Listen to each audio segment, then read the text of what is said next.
आज माझ्या बरोबर आहे साई सोनवणे. त्याच्या मनात नेहमी प्रश्न पडत असतात आणि मला सारखा तो विचारत असतो, काका हे काय, काका ते काय. आज त्याच्या डोक्यात काहीतरी वेगळाच प्रश्न आहे. मगाचपासून त्याने मला 3 वेळा असं हात लावलाय की विचार भावा तुला काय विचारायचं. काका मी नवरदेवाला नेत होतो गाडी, तर नेताना ते लोकांनी गाडी खाली लिंबू ठेवलं होतं आणि नारळ पण फोडलं होतं. तर याचं कारण काय की ते लोकांनी का नारळ फोडलं, लिंबू का चिरडलं? वा वा वा, तू खूप छान प्रश्न विचारलाय. हा प्रश्न बऱ्याच लोकांना पडतो की याला अंधश्रद्धा आहे का, लिंब नारळ यामागं काय गणित असू शकतं.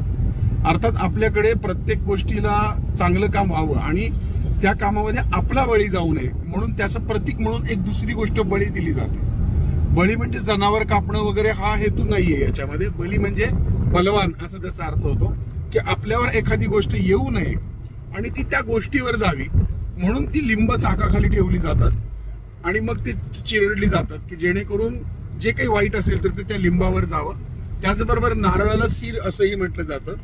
ज्यावेळेस तुम्ही नारळ फोडता त्यावेळेस ती एक प्रकारची नारळ म्हणजे तो माणूसच आहे असं समजलं जातं आणि नारळ फोडला म्हणजे एका व्यक्तीचा तो बलिदान त्या ठिकाणी झालं अशा पद्धतीची धारणा पारंपरिक पद्धतीने मानली जाते.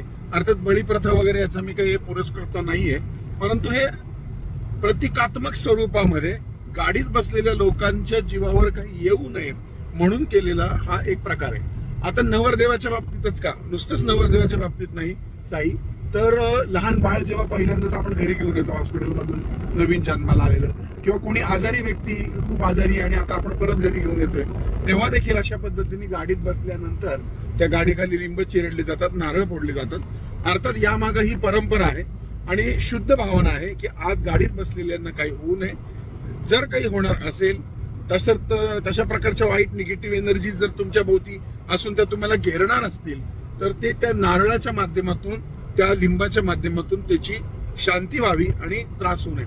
याचबरोबर आणखीन एक गोष्ट अशी असते की तुम्ही गाडीमध्ये बसल्यानंतर हनुमानाचा जर जप केलात किंवा ओम नमो हनुमते नमः किंवा मनोजवम मारुतुल्य वेगम जितेंद्रिय जो मंत्र आहे, मनोजवम मारुतुल्य वेगम, अर्थात कोणताही जो मंत्र असतो हनुमानाचा तो जर जपला तुम्ही लॉंग डिस्टन्सला जाताना तर त्याचाही तुम्हाला फायदा होतो. प्रत्येक वेळेसच साई आपल्याला लिंब चिरडायची नसतात. काही ठराविक नवीन गाडी घेतली तरी सुद्धा तुम्ही लिंबू चिरडू शकता, नारळ फोडू शकता. यावरती माझं एक गाणं आहे गाडी पूजन म्हणून. तुम्ही युट्यूबला जर गेलात तर गाडीचं पूजन कसं करायचं असतं आणि कशा पद्धतीने ती लिंब त्याच्या खाली ती चिरडली जातात हे छोटंसं प्रात्यक्षिक त्या गाण्याच्या माध्यमातून तुम्हाला नक्की बघताय. कळलं तुला? खुश? यस.